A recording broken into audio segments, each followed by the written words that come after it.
Alpha. And we're live in 3, 2, 1. Hello, and welcome to Becoming Alpha. My name's Brandon Wine. I'm your host. We're here today with a special guest, Doug Sprague from FireFly Real Estate, the co-founder and owner. How are you doing today, Doug? I'm doing great, Brandon. Thanks for having me.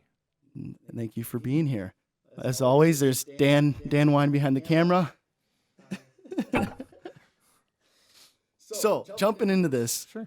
This podcast is about helping younger individuals who are looking to start business, start something new, take a risk. We wanted to talk to different people who have done that and really get an idea of their background and the risks they took, challenges they face, and how they overcame them. Sure. So if you wouldn't mind touching on your background and how where you came from led to FireFly Real Estate. Sure. My background was in the restaurant business. I was a restaurant manager from the time I was 19 years old. I managed restaurants for many, many years and had an opportunity to buy a tavern in city of Milwaukee. So my wife and I bought a little corner tavern called Wonder Bar on the corner of Hawley and Valete. And after a few years of owning the tavern, we decided we were going to buy an income property in Washington Heights and bought a little duplex. And at the end of the transaction, my wife said to me, I think I could have done a better job selling real estate than the guy that helped us. Mm-hmm.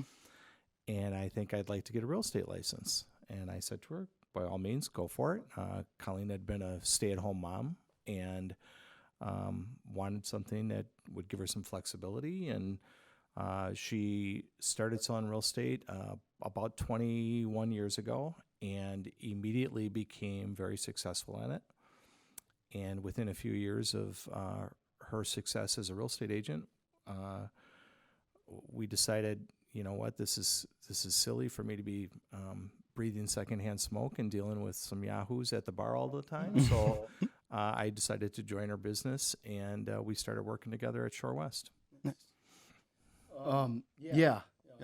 Like I said earlier, I remember seeing your posters up in the mall and all around, and pointing you guys out. Like, yep. I know them. Yeah. Back in the day, Brandon, it was very common for real estate agents to do a lot of self-promotion. Yeah.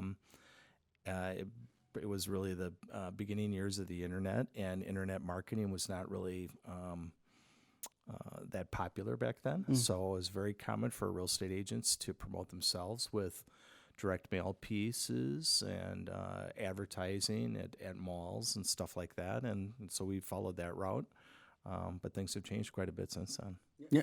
How do you see that as a change? Like, what do you see as being successful in the new way of marketing from a real estate perspective, and what still works from as far as posters? Yeah, I think there's a lot of real estate agents that still believe in direct mail, that still believe in print advertising, and I think for some of them it can be very successful. I have a phrase that I use with our agents at FireFly that I'm not a big fan of marketing to strangers. I think the most important thing to do is to market to people that you know, and that's the phrase that we use in real estate is sphere of influence. People that you know, people that you have done business with in the past. To me, that's far more effective than just spending money and throwing things out, hoping that it's going to land somewhere that someone's going to take an interest in it. I mean, if you think about the way you open your mail, for most people, when they open their mail, they open it near a garbage can because so much of the stuff that you get in your mail is junk. We literally make a joke about that every day. We have piles of mail, and we're like, how is it illegal to litter, but people can just come and throw this in my mailbox? That's exactly right. And again, if you're in the market for a new air conditioning system and you get a piece of direct mail that particular day that has an offer for getting a new air conditioner, you might use that. Yeah. But most people are not going to keep that postcard that comes in the mail and wait until their air conditioner breaks. And it's the same thing with real estate. Not everybody's interested in buying or selling a house today. They might be in a year. The average American moves, I think, every 5 to 7 years. So by sending something in the mail and hoping that it's going to stick with somebody, probably not the best strategy, but for some agents it still works. Yeah. We're not in that category. Yeah. I remember Joey was telling me he tried it out, and his neighbor across the street got it, and he gave him a call, and he's like, "Where do you live?" And it said his same road. He's like, "Wait, go outside," and they go outside, and they're 2 houses down, and they're just they're waving at one another, and then Joey got him listed. So that's a funny way that it did work out. I heard. So when you decided to start FireFly Real Estate and leave, your large brokerage company that you're working for, what made you take that risk? What made you leave that comfort zone and go to on your own road? First off, I want to say ShoreWest was just an excellent company to work for. They are family owned, just like we are. They're substantially bigger. They're the largest real estate brokerage in the state of Wisconsin, and they have been for the last, I think, 60 or 70 years. Outstanding organization and top-notch leadership, and we learned everything we knew about real estate initially from ShoreWest. But there is something to be said for being small and independent, and we felt that because of our reputation in Wauwatosa and the amount of business that we were doing, that we were in a position that we could leave the big box brokerage and open our own shop. There were some scary moments. We weren't 100% sure it was going to work, but we had confidence, and we had a great book of business. Colleen had worked for ShoreWest at that time for 10 years. I had been there for 7 or 8, I think. And we had developed our business to become the number 1 agent at ShoreWest out of 1,100 agents. So we did have a substantial backlog of business that we had done. So we felt very comfortable with it. But the impetus for us leaving that brokerage was because we felt that the business model of most real estate brokerages was not cohesive with the way that we did business. Most real estate big box brokerages focus on getting as many agents as they possibly can. And we did not really want to align ourselves with agents that maybe only did 3 transactions a year. When you have 1,100 agents and half of them are only doing 5 transactions or more a year, you're dealing with a lot of people that are really part-timers or what I would call hobbyists. At FireFly, we focus on agents that are full-time agents. We want our agents to do a decent amount of business every year.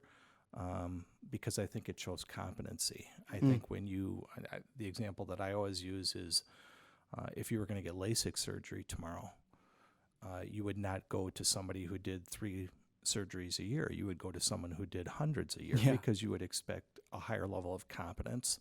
And that's the same way I feel about real estate. If you're making the largest financial transaction in your life, it's important to work with somebody that knows what they're doing.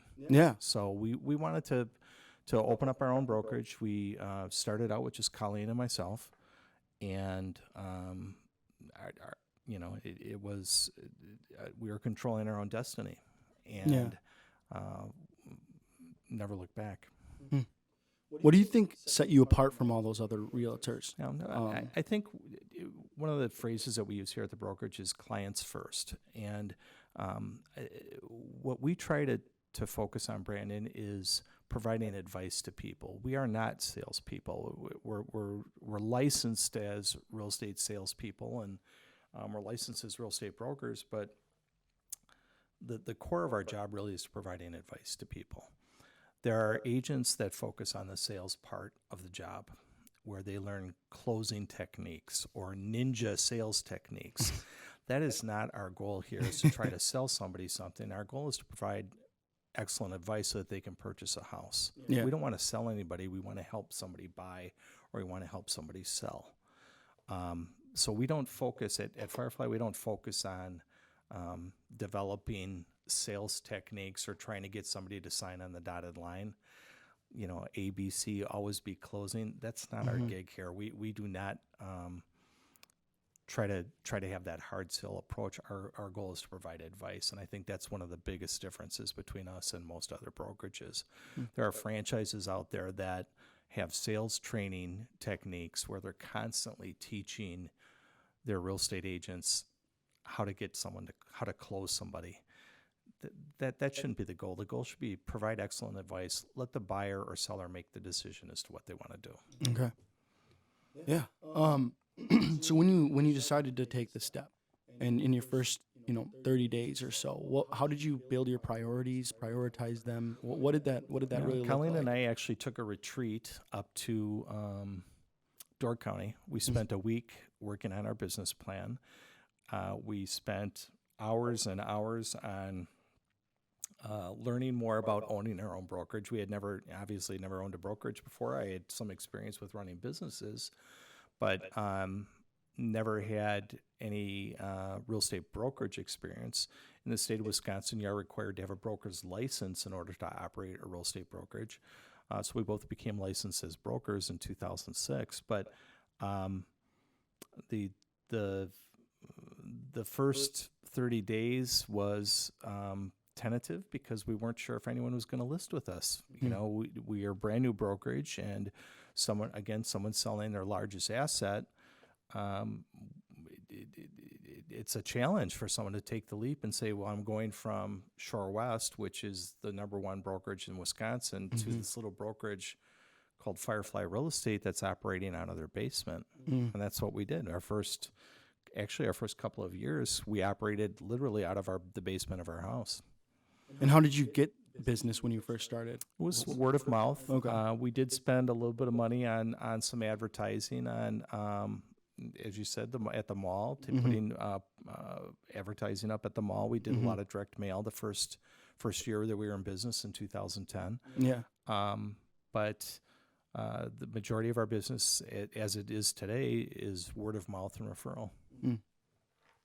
So what was, and it maybe comes back to the client-based approach, but what was your vision when starting, and what gap were you trying to fill that was in the real estate market? Our focus was going to be on Wauwatosa, and again, Shore West had started out in the 1940s as Wauwatosa Real Estate. That was the name, or Wauwatosa Realty, I should say, was the name of the brokerage. And around, I guess, 15 years ago, they decided to change their name from Wauwatosa Realty to Shore West to represent the fact that they were going to be more of a statewide organization. Well, we felt that our niche was Wauwatosa, and we felt that that was a niche that we could fill by focusing on Wauwatosa. When we first started out with just Colleen and I, we were the number one real estate agents in Wauwatosa, and we felt, let's start with Wauwatosa and focus on Wauwatosa, make Wauwatosa our home base, and try to pull that market share away.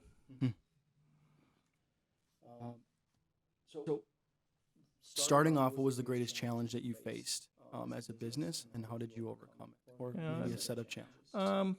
Well, we were properly financed. We knew that we had enough money in the bank that if we weren't going to succeed, that we were going to be able to survive and still pay our bills. We had low overhead because we were operating out of our basement. I guess the biggest challenge is where we're going to get our business. Are people going to want to list with us, knowing that we were super small and just starting out? So that was our biggest challenge, I'd say. When did you decide to scale based off of going from a business to an office, and how did you do that? Yeah, that came very naturally. We started out with just Colleen and I. Then our daughter Katie joined us. Then another agent, Katie Wakefield, joined us, and we slowly but surely graduated from a small basement-operated business to renting some space right next door to where we currently are. We only had like 800 square feet. But we felt that having a presence in our current office right here on Swan Boulevard was important because of the signage outside and the amount of traffic going by. I think that really helps. But the most important thing for any real estate brokerage is signs in the yard. If you've got your name on a sign in a yard, people see that, and neighbors see that. Hey, that sign went up last week and there's already a sold sign on it. People see that, and when they're driving through a neighborhood and they start seeing more and more Firefly signs, it picks up momentum. And we were very slow with growing our brokerage. We started our first 5 years, we never had more than, I think, 5 or 6 agents. Just in the last 2 years, we've really grown, and now we're at 20. So we decided to take it slow. We were not in a hurry to grow big. We're still not very big, obviously, with only 20 agents, but we're going to grow as we need to grow. Again, our focus is on having competent agents. We don't want agents that are only going to sell 3 or 4 houses per year.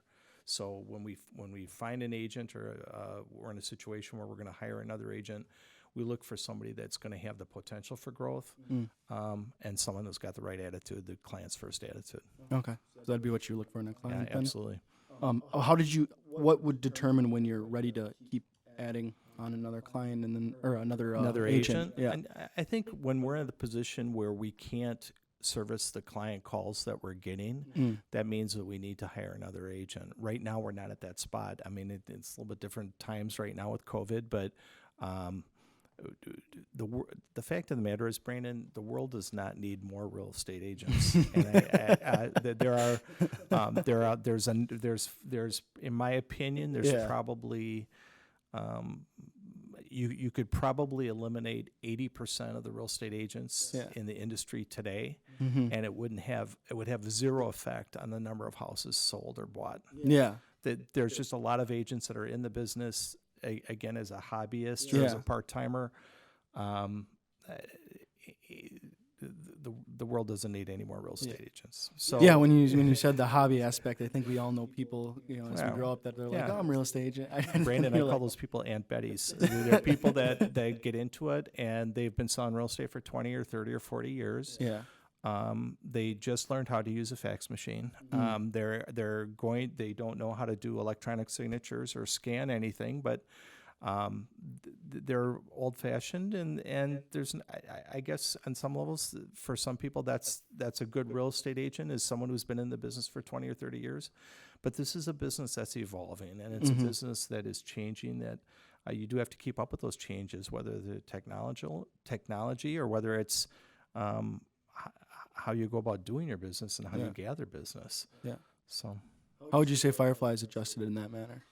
To be honest, we are very proud of the fact that we've always been very tech savvy. We've been a leader. We started out when we first started selling, when we first opened FireFly Real Estate. We were one of the first brokerages, at least around here, that used iPads, that used electronic signatures, that stored electronic documents. We're virtually paperless here at the brokerage. We use some paper, obviously, and we do have some clients occasionally that require a wet signature on something because they're uncomfortable with technology. But we've always thought of ourselves as kind of leading the pack in terms of how we approach things on a technological basis. Yeah, I would say definitely on social media too. You guys have amassed, for being Tosa, a huge following. It's, right. Well, it's pretty crazy. Yeah. The social media piece to me is hugely important, and we tell our agents all the time is that you have to develop a social media presence. In real estate, I feel there's 3 things that are really important in terms of building your business. One, people have to know you, people have to like you, and people have to trust you. But the first step is people have to know you. People have to know that you sell real estate.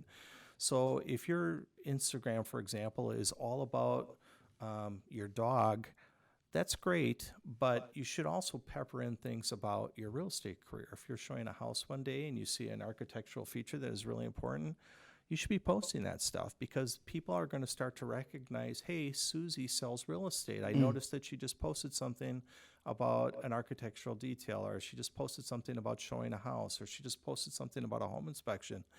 By using that social media to let people know that you sell real estate, it brings you to the next level where maybe they're going to like you because they have something in common with you.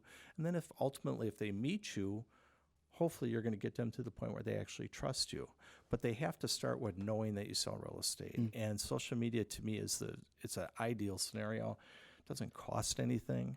And the vast majority of people under my age, I mean, granted, I'm 61, but there's a lot of people that are 40, 50, 35, whatever. They're spending all their time on their phone.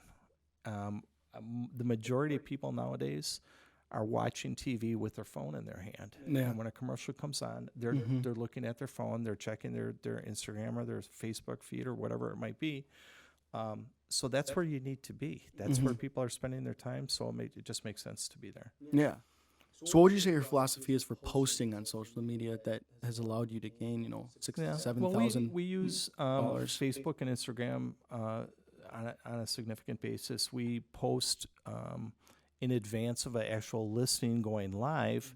We post like teasers about coming soon, or a video, or maybe just exterior shots of a home. That generates a little bit of interest, so that on the first day of showings, there's going to be activity and people coming through that house. We currently at FireFly, I think we've got 6,000, 7,000 fans on Facebook. We've got over 2,000 fans on Instagram. Those are people that have an interest in real estate, and people that are at work or at home sitting on their phone waiting for that next new listing. Whether they're actually in the market for buying a house or not, they're paying attention to it. So why not be there? Yeah. It doesn't cost anything. No, It's beauty, the beauty part of it. For sure. So when you're starting, and I guess now, Colleen's retiring now. She's done. Yep. She's done. When you were starting, what did your partnership look like as far as strengths and weaknesses? How did you guys complement one another? Oh boy. Well, Well, Dan and I that's something we're interested in, because we kind of have different assets and Sure. and skill sets. Well, Colleen had always been a listing agent. Yeah. So in every real estate transaction, there's two sides. There's a seller and there's a buyer. Colleen's strength had been, in her career at Shore West, had always been listing properties. I worked on the buy side. I worked with buyers exclusively throughout my career. I listed a handful of properties in my career, but 99% of my transactions were buyer related. Colleen's were seller related.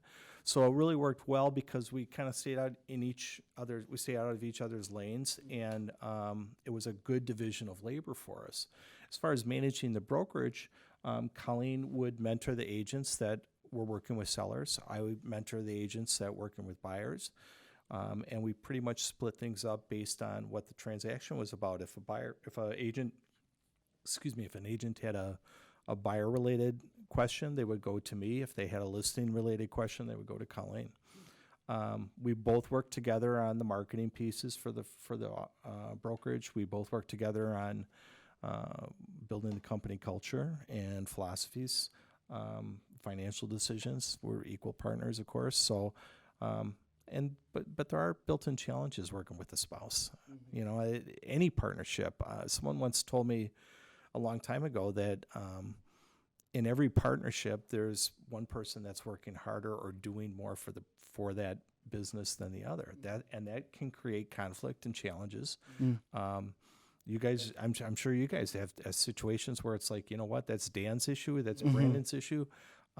It's a moving target, and you just have to work on those things and work those conflicts out. But division of labor is important. I think it's important because it sets the pace for, okay, well, this is really your issue. I'm going to let you handle it. This is really my issue. I'm going to handle it. When those lines get crossed, that's where conflict happens, and that's where it becomes a little bit more challenging to work with a partner. So I know at FireFly, you, if at all, rarely have a bad customer experience. But if you ever do, how do you deal with bad customer experiences? Okay. Yeah, you're right. We've been very fortunate. I can count on one hand the number of times where I've had to pick up the phone and try to work something out with one of my agent's clients who felt they weren't being taken care of properly, or something wasn't communicated properly. I think the first thing, of course, is apologize. If someone's calling you, or if someone is informing you of a negative experience, you have to empathize, and you have to listen to what they're saying. You have to allow them to vent and explain what the situation is. It's important to hear the other side of the story. There's two sides to every story. I am constantly telling my agents that you have to look at it from the perspective of the client, not from your perspective. We tell our agents all the time, Brandon, that you may be dealing with 30 or 40 or 50 transactions per year, but your client is only dealing with one, and that's their house. It's either they're buying a house or they're selling a house. So even though it might seem second nature to you or common sense to you, for some people,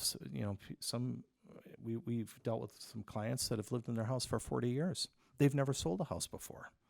We've dealt with people that have never bought a house before. I'd say probably 30 or 40% of our buying clients are first-time home buyers. So it's important that we hold their hand and walk them through the difficult parts of the transaction. But dealing with a negative experience, obviously, first thing, apologize, recognize what the situation is, do what you can to correct it, and learn from that mistake. Great, thank you. So things have changed a lot, everyone knows. How has it affected real estate as far as, everything that's going on, political, cultural climate and everything with the housing market and with FireFly? Political climate or COVID? I guess COVID. Yeah. Okay. But, well, let's start with COVID. It was funny. We had a team meeting here at the office here on March 11th. And I took a photograph because one of our vendors brought lunch for everybody. Okay. So we're all sitting around a table, literally 18 or 20 people sitting around the table, sharing food, touching sandwiches, making sandwiches. It was absolutely crazy. And literally 2 days later, it was like, okay, this is serious stuff. The basketball season's being canceled. The tournaments are basketball tournaments are being canceled. And it was like, whoa, what just happened here? It was an amazing, literally within a week, everything had changed. And for everybody. We are fortunate in real estate that our business has not been affected significantly. I mean, we've had a dip. We've had a dip over last year's number of transactions. But the fact of the matter is people still need to buy and sell homes. People still need to move. But it's been an adjustment. Our typical busy months of the year are, February, March, April, May, June. Those are typically our busiest months of the year. What I told my agents last month is July 1st is the new January 1st. And you have to be prepared that July 1st, things are going to pick up just like they were in the typical spring market years gone by. But the adjustments that we've had to make are basically we've had a lot of sight unseen offers where people are actually buying a house without actually walking through it. We've made adjustments in terms of allowing one showing at a time. We stagger showings on properties. It was very common when we would list a property here, especially in Wauwatosa. The first day of showings, there would literally be 20 or 30 different couples walking through the property. Sometimes 7 or 8 at the same time, 7 or 8 couples at the same time. So we made an adjustment immediately that we're going to stagger showings and only allow one showing at a time. But it's been a challenge. There are some sellers that have decided, I don't want people walking through my house. There are some buyers that are like, I'm not walking through a house right now. So we've made adjustments. Over the last 3 weeks or so, I'd say there's been a little bit of a loosening up in terms of attitudes from both buyers and sellers, but we're continuing to sell houses. And I have a strong feeling that our year 2020 is going to finish pretty close to where we were in 2019. We sold around 400 houses last year. I think we're going to sell pretty close to 400 again this year. That's great. Yeah. Has the political aspect affected it at all? I would say no. I would say that there's these are challenging times for a lot of different reasons. I think the political climate. It's hard for me to comment on that, but the fact of the matter is that people are still going to have to buy and sell houses. Yeah. The driving force right now, Brandon, is the economy is still very, very strong, and people are feeling. I would say people are feeling more wealthy today than they were 5 years ago or 3 years ago. But that may change. There's some doom and gloom out there. There's some people that are saying that we're going to face a huge recession once this is all said and done with the COVID situation, but no way to know at this point. So, excluding COVID, just talking about like the housing market when it's low versus when it's high, how do you adjust from a business perspective as far as marketing or any other pieces like that? Sure. we've been in a super strong seller's market for probably 5 years now, 4 to 5 years. And the reason why it's strong, Brandon, is that there's a lack of inventory for buyers. When it's a balanced market, typically houses, there's enough houses on the market for a 4 to 6 month period of time. Right now, we have less than 30 days worth of inventory in Wauwatosa, which means if no new listings came up in Wauwatosa, everything would be gone in 30 days. That's a strong seller's market. What's a balanced market is typically 4 to 6 months. I think I counted the other day, there's maybe 30 or 35 houses in Wauwatosa for sale that are actively available. Wow. What's typical is about 100 to 200.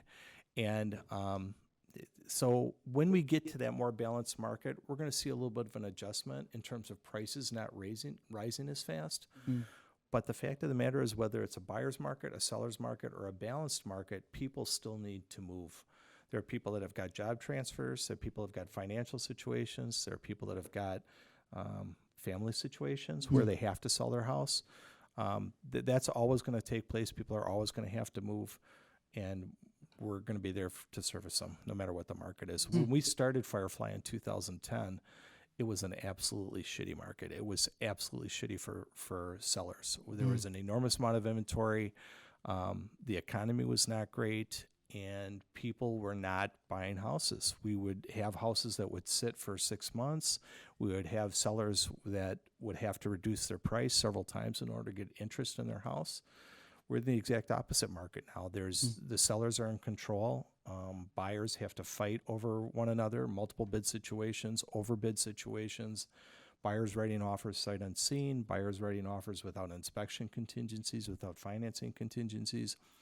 So it's complete 180 from where we started, but it'll go back. Real estate's cyclical. It's going to go back and forth between buyer's market, seller's market, balanced market. It's inevitable. So if you had to, if you knew something when you were younger that you know now, as far as knowledge in business or management, any aspect of that, is there anything you could touch on it? Somebody who's starting out like us.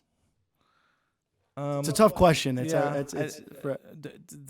easy answer is, if I knew 20 years ago what I know now, I would have invested in Amazon and Apple, I think. But I think you just have to pay close attention to trends. I think you have to pay close attention to what is working and what's not working. I think change is inevitable. I think that people have to accept change. I think some people have a real tough time with change, and they want to do things the way it's always been done. And I guess my philosophy, Brandon, is if your attitude is it's always worked that way, or it's always been successful that way, and you don't have a good reason for why it's been successful, you have to understand that you're susceptible to change, and you have to be prepared for that.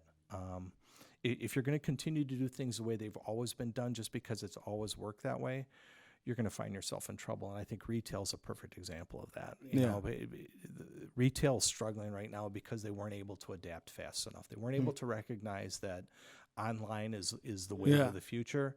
So they sat back and said, no, we're going to keep doing what we're doing. Yeah. Well, obviously things changed. And it's the same thing with real estate. Real estate is going to change. I think that the expediency of a real estate transaction is going to change dramatically. I think that you're going to see that people are going to do more buying and selling virtually. But any business, you just have to pay attention to what's going on and how the trends are changing, and pay attention, of course, to the technology, because that's going to have an effect on everybody. Is that where you see the market going, virtually? I think you're going to see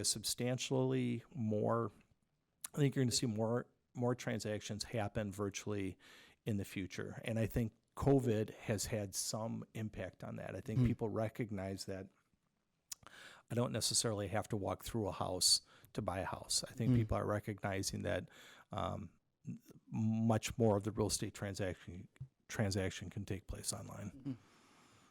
So what is your definition of success?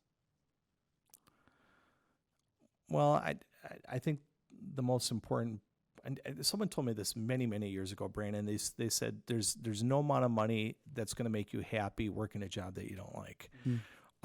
So you should never work a job that you don't like just for the money. And on the flip side, you should never take a job that you really love if there's not enough money for you to support yourself with it. So success to me is feeling comfortable with what you do from a moral standpoint.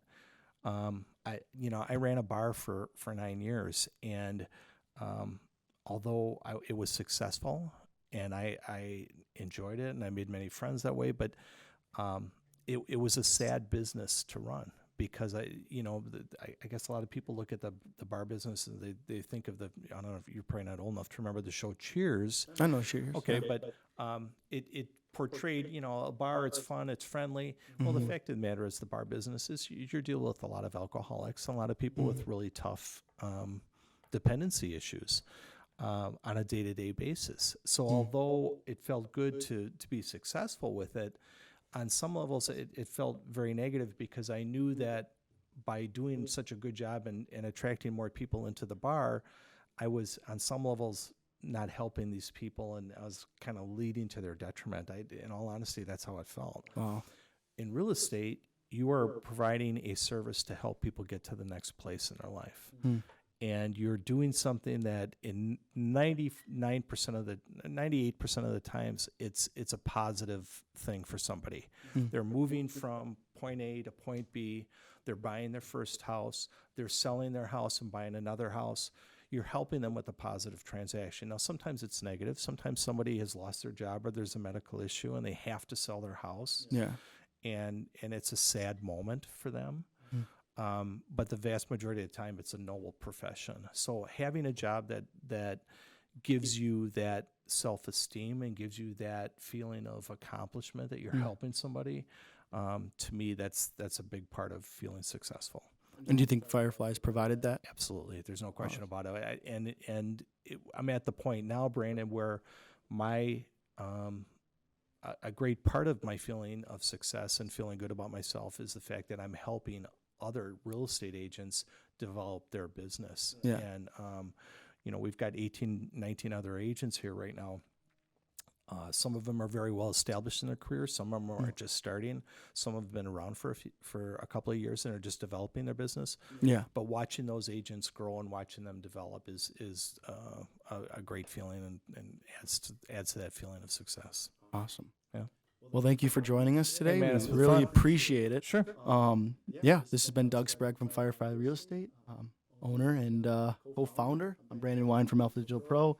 We got Quiet Dan behind the camera over there. With some mic malfunctions. He's drinking coffee. Well, thanks for joining us, everyone, and thank you, Doug. All right. Thanks, All right. Brandon. Yep. Hey guys, thanks for watching our podcast today. If you liked it, hit the like button. And if you'd be willing to support us, hit that subscribe button. Otherwise, comment in the section below what questions you want to hear us answer or what industries do you want to see us go after. And if you didn't like my face, check out Dan's face. It might be more to your fitting. Otherwise, have a good day, guys. Thanks. Alpha.